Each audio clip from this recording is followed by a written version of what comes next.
¿Qué tal? Bienvenidos a Tráenos en Pos de Jesús en su programa número 8.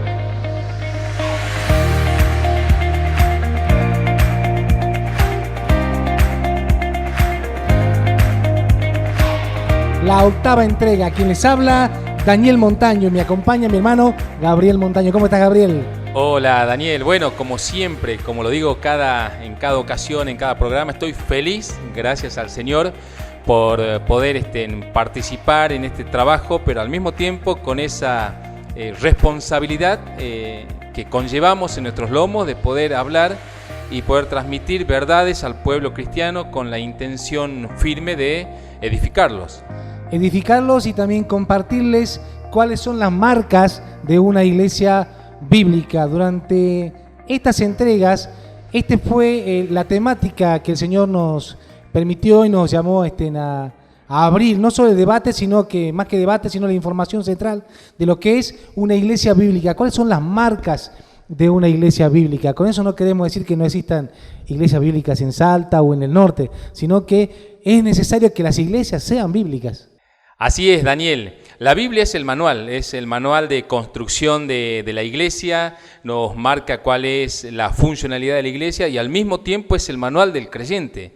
Así que nuestro énfasis siempre va a ser apuntar o desde allí poder vertir las verdades necesarias para edificar, ¿sí? Edificar al pueblo cristiano, contribuir a lo que seguramente muchos creyentes ya saben, ¿sí? Muchas iglesias ya funcionan bien para la gloria de Dios, pero nuestra intención es tener ese aporte general hacia el pueblo cristiano y reforzar las verdades bíblicas que seguramente muchos ya saben y entienden.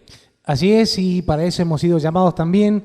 Tenemos que vertir la realidad en la que se está viviendo hoy el cristianismo y contribuir a que esto cambie, a que esto vaya hacia una iglesia bíblica, a que las iglesias estén marcadas por la Biblia, por las Escrituras, que es el manual de vida de cada cristiano y del cuerpo de Cristo.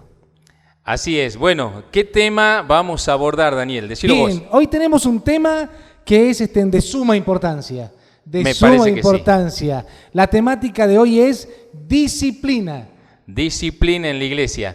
Bueno, me parece que hay muchos versículos bíblicos que son el fundamento para poder establecer la práctica de esta doctrina, la intención de cómo se aplica esta doctrina, este ejercicio, vamos a llamarlo así, para el bien de la iglesia. Perfecto. Antes de iniciar entonces vamos a una cortina musical, nos preparamos y abordamos con todo esta temática.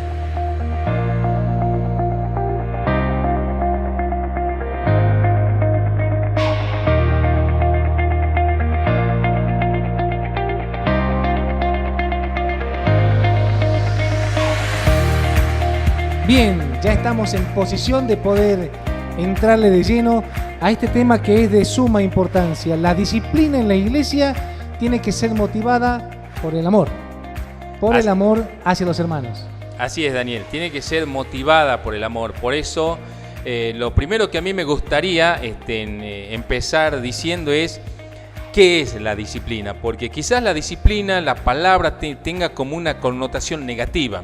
¿Sí? Cada vez que hablamos de disciplina en la escuela, disciplina en la casa, uno lo asocia directamente con algo negativo, con algo de penitencia, con algo arbitrario muchas veces. Arbitrario y de castigo. De facto.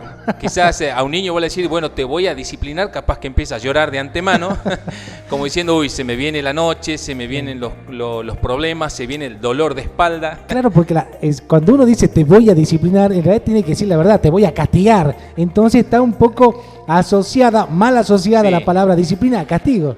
Bueno, por eso entonces vamos a arrancar mostrando qué es la disciplina y cuál es su intención, ¿sí? Vamos a comenzar diciendo que la disciplina es una disposición para instrucción, ¿sí? Es una forma práctica y clara de instruir a alguien respecto de cómo debe vivir o cómo debe hacer las cosas. Y vos sabés que se me viene a la cabeza este ejemplo de que cuando fui a visitar a unos hermanos, vi que en la vereda habían plantado un árbol y ese árbol estaba creciendo y ellos le pusieron, obviamente, lo que todos conocen, imagino que todos conocen, lo que llaman el tutor, que es el palito con el que claro, para que se enderece. Exactamente, para que crezca derecho. Así es. Sí, bueno, de alguna manera me parece que la disciplina es como ese tutor, como ese palito guía para que el creyente pueda ir derecho por la senda cristiana. Entonces, no ver la disciplina como algo negativo, sino como algo que nos va a enseñar a caminar de forma correcta y a glorificar a Dios de forma correcta y permitir al mismo tiempo que la iglesia funcione de forma correcta. Entonces, con esto estamos diciendo que la disciplina es una disposición de instrucción para una buena finalidad dentro de la iglesia. Entonces vamos entrando de lleno a esta definición que la disocia de lo que es castigo. Es una instrucción porque en medio hay una falta, hay una falencia que debe ser tratada, pero debe ser llevada a los estámenes para, digamos, para juzgarlo con un buen criterio.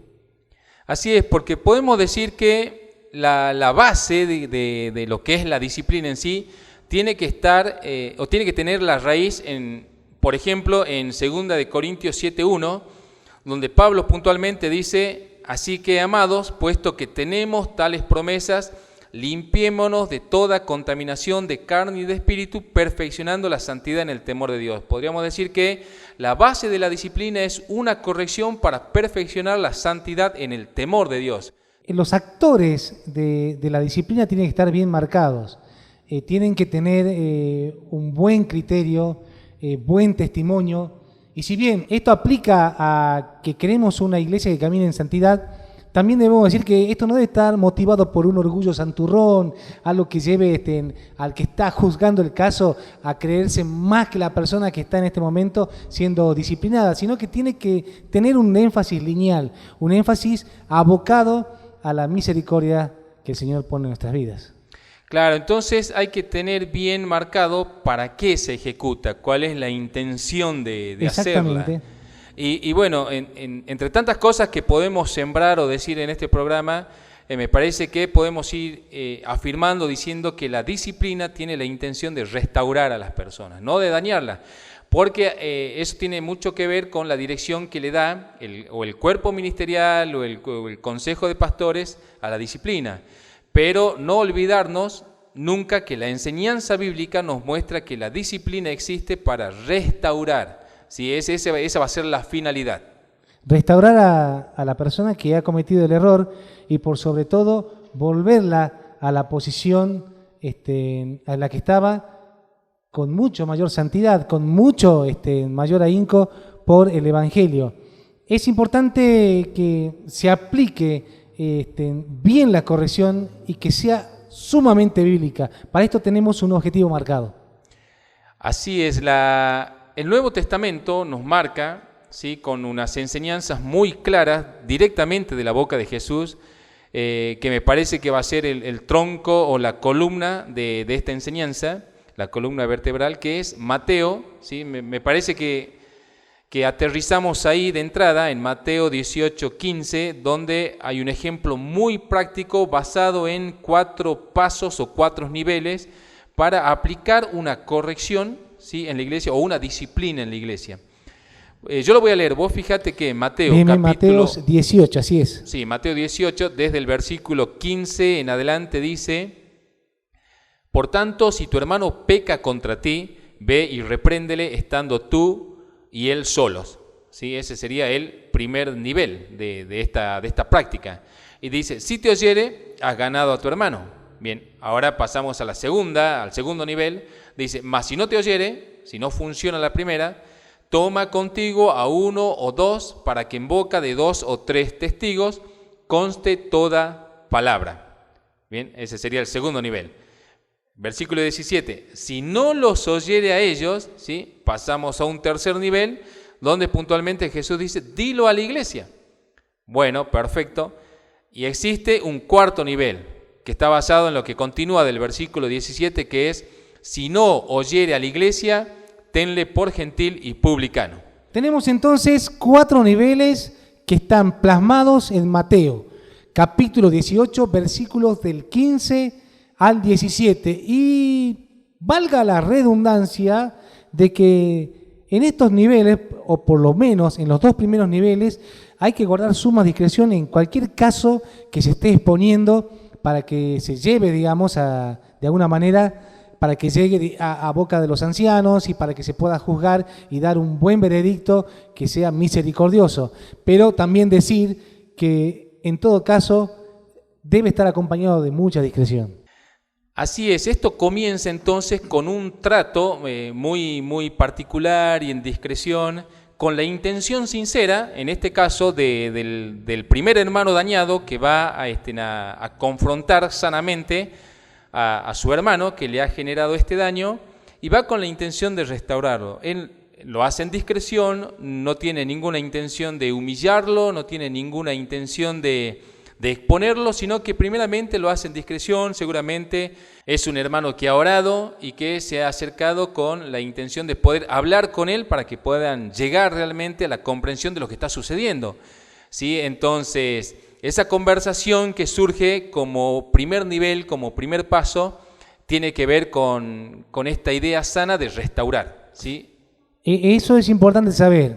Cuando comenzamos a transitar estos pasos que nos habla Mateo 18, dice: por tanto, si tu hermano peca contra ti, hay que tener bien, hay que estar lúcido para saber qué es pecado, o sea, qué pecado cometió, porque puede ocurrir de que cualquier problemática sea llevada y no sea pecado, sino sean cosas de la vida social. O sea, hay que detectar qué es el pecado. Dice: si tu hermano peca contra ti, entonces hay que tener bien en claro qué pecado se está cometiendo o qué pecado esta persona, este hermano, comete contra el otro. Bien, sí, y tiene que ver, pienso yo, con el daño que le podés infligir a tu propio hermano, ¿sí? Bien, o sea, eso ya rompería el mandamiento central de amar a tu prójimo. De amar a tu prójimo. Puede ser que estuviste hablando mal del hermano, estuviste calumniando al hermano, puede ser un daño, no sé, con palabras del tipo emocional que entristece al hermano, puede ser un daño material, ¿sí? Que le pediste dinero y nunca se lo devolviste, entonces hay un hermano damnificado en todo Exactamente. esto, y no querés atender a eso. Puede ser también un daño doctrinal, que me parece que es un paso más severo, que vertiste una enseñanza equivocada, tergiversada, y que con tu parecer bíblico estás causando daño. Entonces es necesario que en ese sentido haya un tratamiento sobre eso, y es ahí poder citar al hermano y decir: mira, hermano, quiero decirte algunas cosas que he notado y he visto con mucho temor. Me parece que estás equivocado en esta manera de proceder, en esta forma de sobrellevar el asunto, porque la Biblia y la palabra de Dios nos enseña a caminar de esta manera. Exactamente. Entonces, esto es una acción que tiene que ser con personas que realmente conozcan las Escrituras y llenas del Espíritu Santo, y también para poder confrontar de la manera correcta. Tenemos el primer nivel. Cuando tu hermano peca contra ti, ve y háblale, o sea, repréndele, no en público, pero sí en privado. Comienza con un tratamiento en privado, en discreción, y entendemos que la aplicación correcta de esta enseñanza de Jesús se trata de creyentes con un nivel de discernimiento apropiado, con una madurez suficiente. ¿Por qué digo esto? Porque tampoco vamos a tratar de abordar el asunto de hablar con un hermano por cuestiones que emergen de una susceptibilidad propia del hermano. Claro, sino, sí, hay que saber... por ejemplo, o sea, decir, no, me miró mal, o no me saludó el domingo, claro, o no me invitó al cumpleañito de su sobrinito y lo invitó a la familia, tanto a mí no. Entonces, claro, como que se genera ahí una situación de decir: no voy a confrontarlo porque está en claro, pecado. No. Por eso decíamos, hay que saber qué es pecado y qué no en realidad.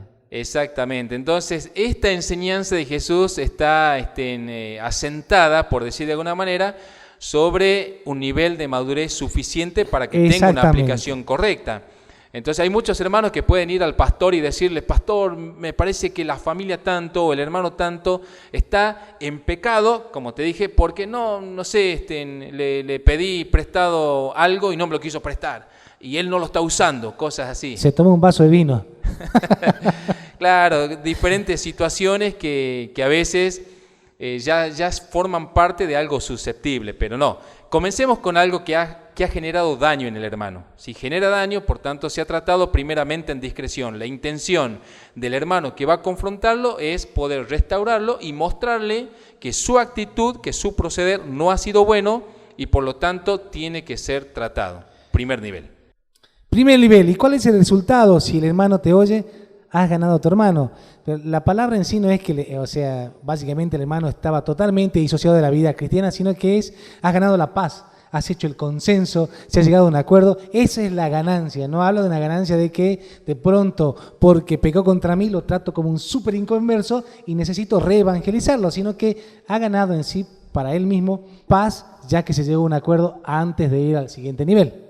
Sí, vos sabés que me acuerdo en cierta ocasión leyendo un libro donde un pastor hablaba de una situación justamente de confrontar el pecado con otro hermano, donde el hermano que en este caso había generado el daño lo había hecho sin intención o sin darse cuenta.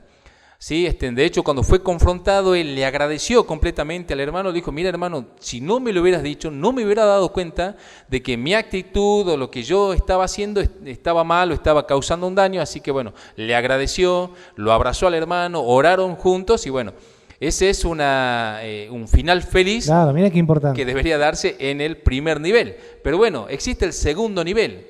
Existe el segundo nivel y dice así, mas si no te oyere, toma aún contigo a uno o dos, para que en boca de 2 o 3 testigos conste toda palabra. Y sigue teniendo un nivel de discreción. De discreción. Sí, o sea, hasta ahora no está ventilado. Eso muestra cuál es el corazón de la persona que busca la restauración del hermano. O sea, no busca humillarlo, porque hay casos en donde las personas apuntan directamente a hacer público algo, decirlo directamente a la iglesia, escribirlo en el grupo de la iglesia o de alguna manera mostrar con ciertas expresiones como que indirectas pero bien directas, tratando de avergonzar a alguien. Y eso puede causar mayor daño, o sea, se puede hacer un daño generalizado.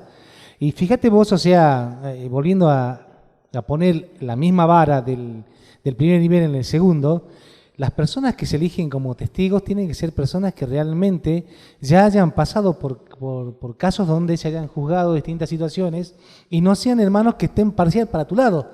Que puede pasar de que me elijo 2 o 3 compinches, ya no son testigos, sino compinches, para ir en contra del otro hermano porque tengo una situación que realmente me incomoda o que de cuajo no es, digamos, espiritual, sino que es más carnal. Pero son niveles que deben tener su grado de seriedad. De seriedad, de madurez. De hecho, yo pienso, estos 4 niveles, me atrevo a pensar que en muy pocas ocasiones se han aplicado de forma correcta. Claro, me parece sí, que han saltado al 4.º nivel, expulsando al hermano, excomulgando al hermano. Saltándole la yugular. Sí, pero bueno, el Señor Jesús nos enseña entonces esos pasos. Entonces, el segundo sería hablar con 2 hermanos y poder plantearle a ellos la situación. Es decir, miren hermanos, tengo una situación con el hermano tanto, quisiera que me ayuden, yo estoy viendo a la luz de la palabra de Dios esta situación de esta manera, ustedes díganme si estoy bien o mal, y los otros hermanos capaz que le dicen, no, estás bien, vení, vamos a hablar con el hermano, otra vez lo citamos, nos juntamos, sigue siendo un nivel de discreción, con la intención de restaurar al hermano. Restaurar. Y hay que entender algo, estos 2 o 3 testigos tienen que ser del cuerpo ministerial. Tendría que ser así, pastor, diáconos, ancianos, o bueno, algún hermano piadoso que conste de que realmente lleva una vida que pueda emitir un juicio con misericordia, bueno, no decir sentencia, pero sí un juicio con misericordia. Pero cuando habla de 2 o 3 testigos, en el caso de la iglesia tienen que ser los ministros. Así es, tienen que ser ministros, diáconos, que pudieran tener una postura neutral en el asunto. Claro, yo digo para no saltar, porque de pronto el hermano elige 2 o 3 hermanos, pero el pastor no sabe nada. Exacto. Y después ya lo mandan directamente al otro nivel. Entonces, bueno, para que se entienda bien, hablamos de 2 o 3 testigos en el caso de la iglesia que esté dentro del cuerpo ministerial. Exactamente. Entonces, pasa del primer nivel de hablarlo en privado, ¿sí? Y en discreción, a un segundo nivel de discreción donde ya participan en este caso, bueno, ministros de la iglesia, colaboradores de la iglesia, que puedan tener ese nivel de madurez para tratar el asunto. Vuelvo a marcar, yo voy a ser insistente en esto, con la intención de restaurar a un hermano. ¿Qué pasa después? Pasamos al tercer nivel. Al tercer nivel, donde es ya un poco más severo. ¿En qué sentido? En el sentido de que ya tiene una exposición pública. Claro, pública. ¿Sí? Y también es algo que hay que manejarlo con sumo cuidado, porque hablamos de una exposición pública. Y si hablamos de que hay disciplina, hablamos disciplina de las iglesias que tienen madurez. No decimos que no haya iglesias con madurez en Argentina, sino que tiene que ser con mucha madurez para exponerlo en público y que los hermanos ya vayan sabiendo medianamente de cuál es la temática que se va a abordar. Sí, exactamente. Entonces, o sea, exponerlo en público, estamos hablando que incluso en ese tratamiento que se le está dando a la situación es no delante de toda la iglesia, me atrevo a pensar. Te iba a preguntar. Sí, o sea, porque no podés poner a los niños o los jóvenes, convocar a adolescentes para tratar un asunto que un adolescente o recién convertidos. O recién convertidos, que lo pueden malinterpretar, que pueden entender cualquier cosa, y en vez de salir como edificado de esa reunión van a salir confundidos, van a pensar que la iglesia está llena de enemigos, hay divisiones. Hablamos entonces de miembros que tengan derecho de pertenencia, adultos que tengan derecho de pertenencia, bautizados, que vengan a todas las reuniones y que hagan su contribución tanto espiritual como material. Sí, que estén activos. Que estén activos en distintos ministerios de la iglesia. Bueno, convocado ellos, se expone el asunto, se dice, bueno, hermanos, quiero que sepan que estamos pasando a un tercer nivel luego de haber tratado este asunto en discreción en 2 niveles anteriores, pero no dio el resultado esperado, entonces traemos esta situación de forma pública a la iglesia. No con la intención de humillar a nadie, pero encontramos que es necesario hacer público, estamos denunciando un asunto de la persona tanto o del hermano tanto, donde bíblicamente queremos restaurarles, pero hay una resistencia. Entonces lo hemos traído, hemos hecho esta reunión con el fin de que también la iglesia pueda dar su parecer, hermanos, que ustedes también puedan mostrar, y la iglesia va a tener esa participación con el fin último de restaurarlo, para que el hermano se vuelva del error de su pecado. Exactamente, la pregunta sería, ¿y qué si el hermano que está en cuestión no quiere ir ese día? Bueno, igual se tiene que hacer la reunión. Se tiene que hacer la reunión. Claro, porque igual tiene que tomar estado público. Sí, se tiene que hacer. Y ha pasado, ha pasado. Que no. Ha pasado, conozco de situaciones donde justamente el hermano convocado dijo, no, yo no tengo nada que decir ni comparecer delante de nadie. No, y aparte, interpelando a los que van a jugar el caso, como ya queriendo ventilar también los errores de los demás hermanos. Sí, tal cual. Por esto estamos hablando de que esto está hecho con una base de madurez, intencionalmente en la dirección de restauración. Pero bueno, ese sería el tercer nivel donde uno espera no llegar nunca. Claro, esperamos no llegar, y sobre todo que si se llega a ese nivel, ya el corazón de la persona en cuestión, del hermano en cuestión, ya esté quebrantado, tratado por el Espíritu Santo y convencido de que ha llegado al tercer nivel y no es por nada, ¿no? Y déjame que diga algo más. Llega al tercer nivel, se resuelve en el tercer nivel y queda en discreción. Exactamente. No es una noticia para andar ventilando, o sea, lo que se dijo en esa asamblea, por decir de alguna manera, en esa convocatoria de los miembros de la iglesia, queda allí. No se lo pone en el folleto informativo. No se lo pone en el folleto informativo porque estamos mostrando que se trata de una acción basada en el amor. Y en el amor no puede haber intención de humillar a alguien, ¿sí? Es esa mala intención de querer exponer la figura. Por eso cuando iniciamos dijimos que cualquier corrección o disciplina tiene que estar motivada por un deseo positivo y amoroso de la iglesia hacia el hermano que ha pecado o el hermano que está siendo en cuestión interpelado por algún hecho.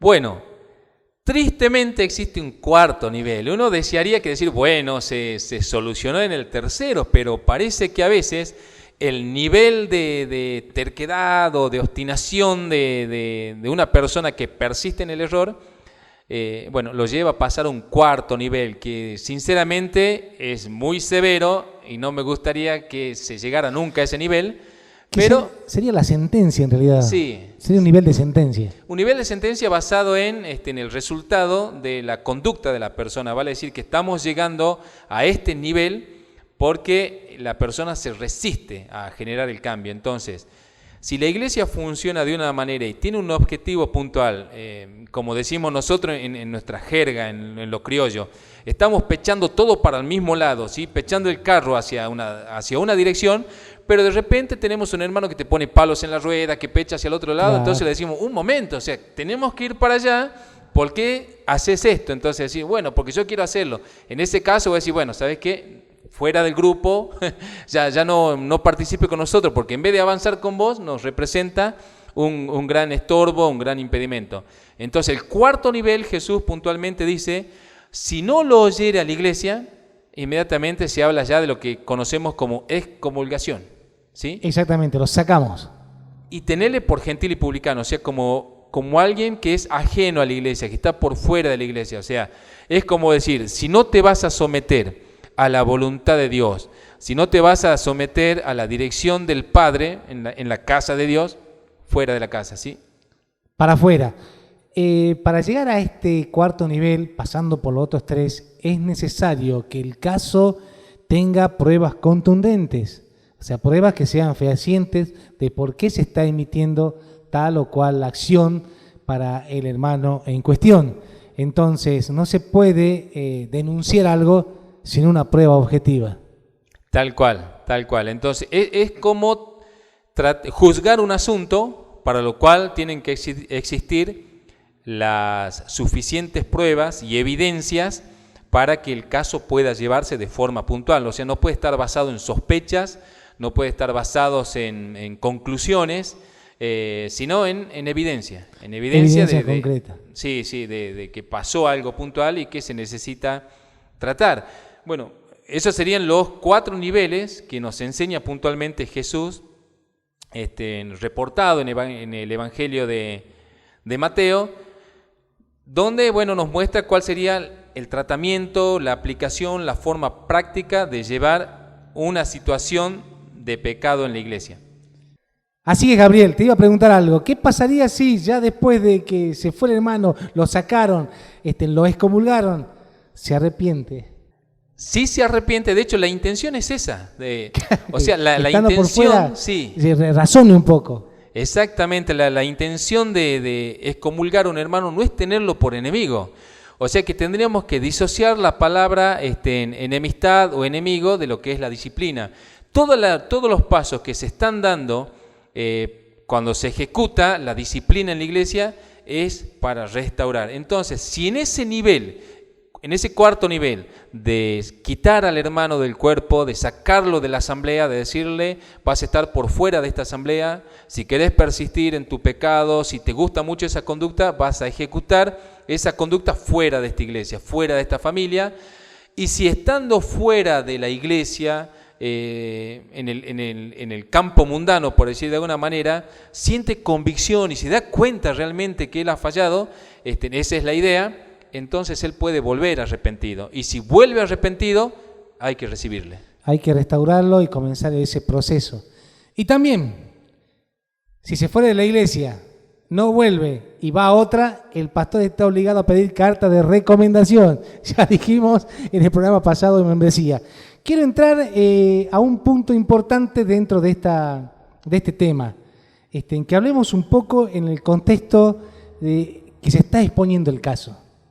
Cuando se expone el caso, ¿cuáles son las conductas que deben tener las personas que van a escuchar y a juzgar el caso que se haya puesto, digamos, en cuestión?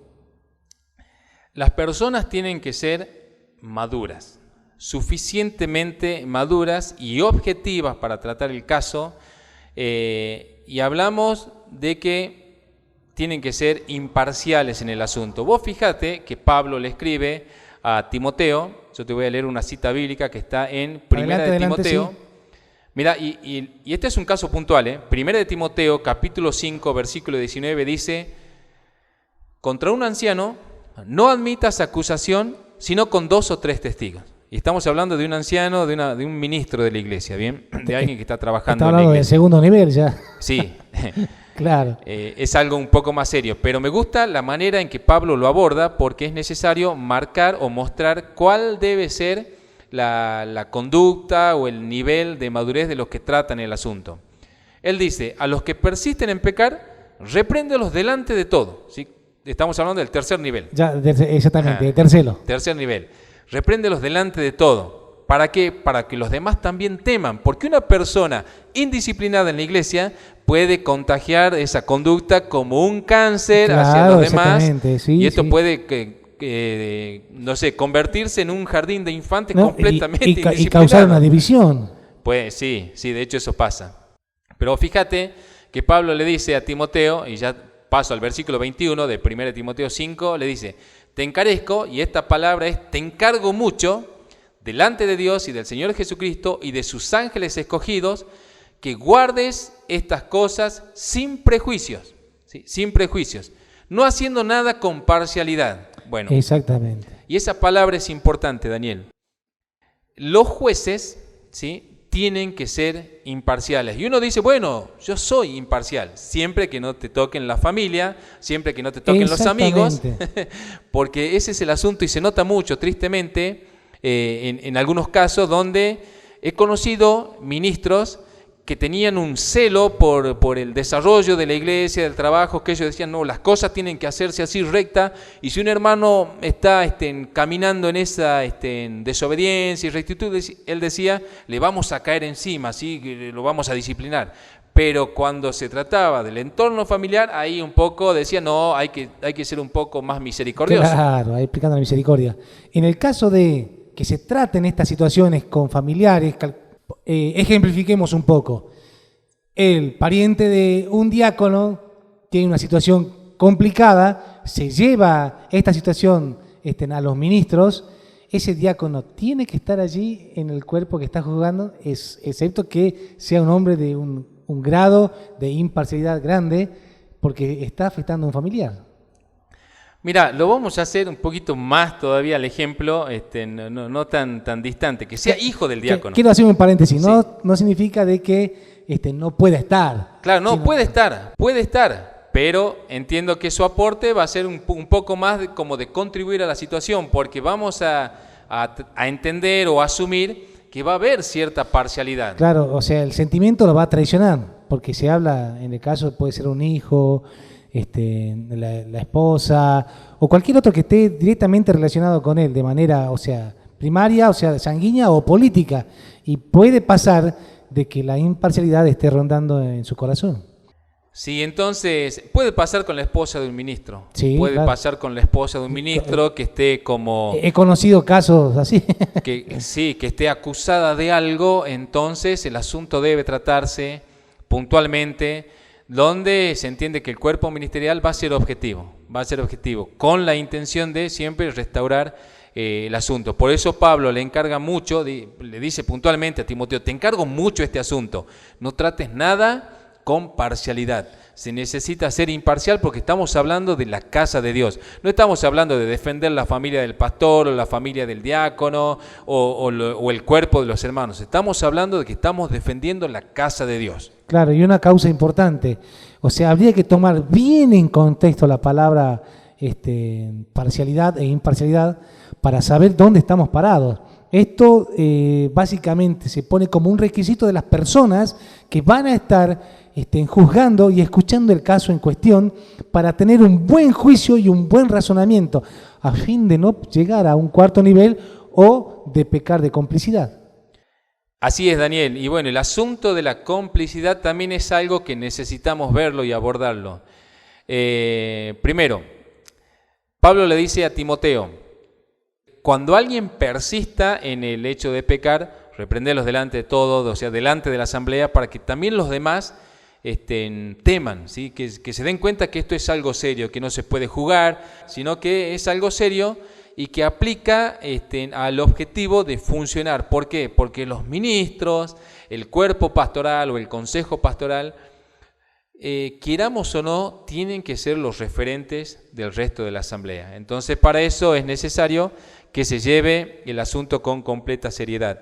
Vos sabés que me acordaba de algo, ya que mencionaste el asunto de la complicidad, que en cierta ocasión un anciano me dijo algo así como que en la iglesia de ellos no eran tan severos, sino que tenían más misericordia, como mostrando que que ellos tienen un poco más de amor, que van a hacer las cosas de otra manera, a lo que a mí me pareció como que estaba confundido en algo y que debía ser tratado, porque no hay que confundir... Habría que llevarlo al primer nivel. Sí, habría que llevarlo al primer nivel, no hay que confundir falta de misericordia con disciplina. Claro, y que de esto se convierta en una complicidad. Sí, falta de misericordia con disciplina, totalmente de acuerdo con eso, hay que tener mucho cuidado. Sí, porque muchos dicen, no, me parece que está siendo muy duro. No, estamos siendo bíblicos, ese es el punto. Claro. Por eso es que marcamos que la iglesia tiene la Biblia como manual de funcionamiento y dentro de ese manual de funcionamiento existen artículos puntuales de cómo abordar el asunto. Vuelvo a marcar, hay que tener en cuenta que la iglesia debe caminar en santidad, no porque lo quieran los hombres, sino porque Dios mismo lo exige. Él dice, yo soy santo, sean santos. Y para que esto pueda ser realmente funcional en la iglesia, existen algunas acciones que deben llevarse y entre ellos está la disciplina. Entonces, cuando se ejecuta la disciplina no significa que se está pasando por alto la misericordia, es al revés en realidad. Porque realmente amamos al hermano y queremos en su restauración, es que se aplica la disciplina con la intención de restaurarlo, de ayudarlo. No es falta de misericordia, porque cuando uno dice, no, en esta iglesia somos más del amor, somos más de la misericordia, yo diría que son más de la complicidad. Claro, hay que tener mucho cuidado Con el pecado, exactamente. Podemos decir que la disciplina es un condimento directo del amor. Disciplino porque hay amor, disciplino porque te quiero, te amo como hermano. Dios dice a través de Salomón en el proverbio, Dios al que ama castiga, como padre a hijo, a quien quiere. O sea, al que ama disciplina, al que ama le emite una disciplina, a su vez el castigo para que sea corregido. Y esto hace parte del amor del padre hacia los hijos y del amor de los ministros, del amor de la iglesia, del cuerpo de Cristo a la persona que está siendo disciplinada. Gabriel, ¿hay casos en la Biblia que se hayan juzgado? Sí, Daniel. A ver, entre tantos, hay algunos que son muy puntuales. Pablo le escribe a los corintios respecto de un caso que está en 1 Corintios capítulo 5 y tiene como título o subtítulo un caso de inmoralidad juzgado. Y fíjate cómo aborda Pablo el asunto, ¿sí? Cualquiera dirá, Pablo, qué severo, qué falta de misericordia. No, yo diría que espiritual. Gloria a Dios. Él dice, de cierto se escucha que hay entre ustedes fornicación y tal fornicación que ni aún se nombra entre los gentiles, tanto que alguno tiene la mujer de su padre. Era un caso de pecado extremo, diría yo. Era un caso de excomulgación ya. Sí, pero vos fíjate, o sea, Pablo le dice, pero ustedes están envanecidos.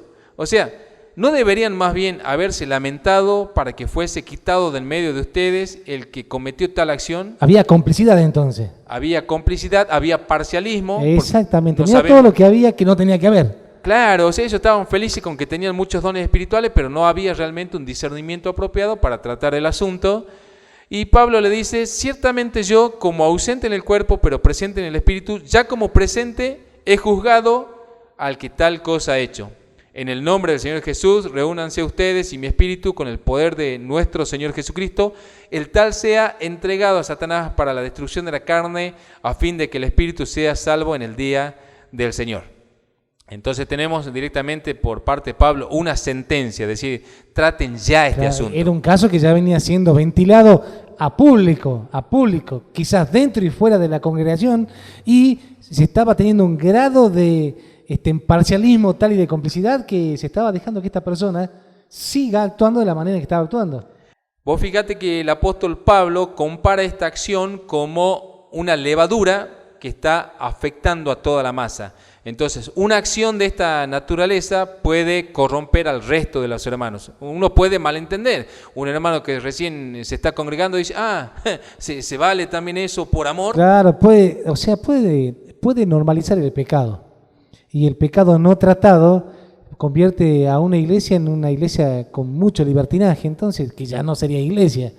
Pero mirá hasta dónde se puede llegar si es que no se trata con seriedad una causa de pecado.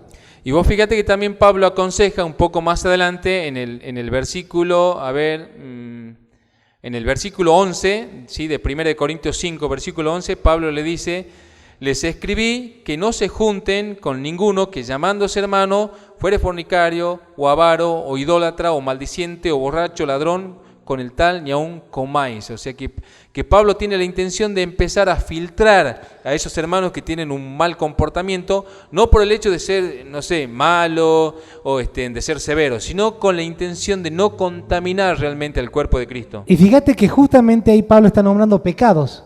Los Sí. pecados que tienen que ser juzgados. O sea, hablamos de fornicación, avaricia. O sea, cuando hablamos de cuáles son los pecados que tienen que ser juzgados, Pablo los está enumerando allí. ¿Tenemos otro caso? Tenemos un caso de ociosidad que está en segunda de Tesalonicenses, en capítulo 3, versículo 6, donde Pablo le escribe a la iglesia, le dice: les ordenamos, hermanos, en el nombre de nuestro Señor Jesucristo, que se aparten de todo hermano que anden desordenadamente y no según las enseñanzas que recibieron de nosotros. Porque ustedes mismos saben la forma en que deben imitarnos. Nosotros no anduvimos entre ustedes desordenadamente. Pablo dice, no comimos el pan de ustedes de balde, sino que trabajamos con afán y fatiga día y noche. Pero más adelante, para no leer todo el pasaje, versículo 10 dice: también cuando estábamos con ustedes ordenábamos esto: si alguno no quiere trabajar, tampoco coma, porque oímos que algunos entre ustedes andan desordenadamente, no trabajando en nada, sino entremetiéndose en lo ajeno. A los tales mandamos y exhortamos por nuestro Señor Jesucristo que trabajen sosegadamente y coman su propio pan.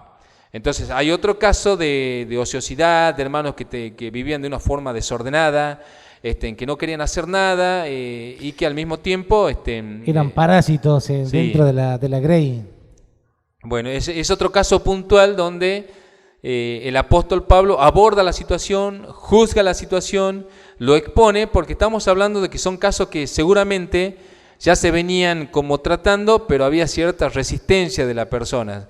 Imagino que llega a los oídos de Pablo como diciendo: che, Pablo, vos fíjate que el hermano tanto acá, ya se le dijo de una manera, de otra manera, cómo debe comportarse, pero está obstinado en una conducta. Entonces Pablo dice: bueno, vamos a hacerlo público.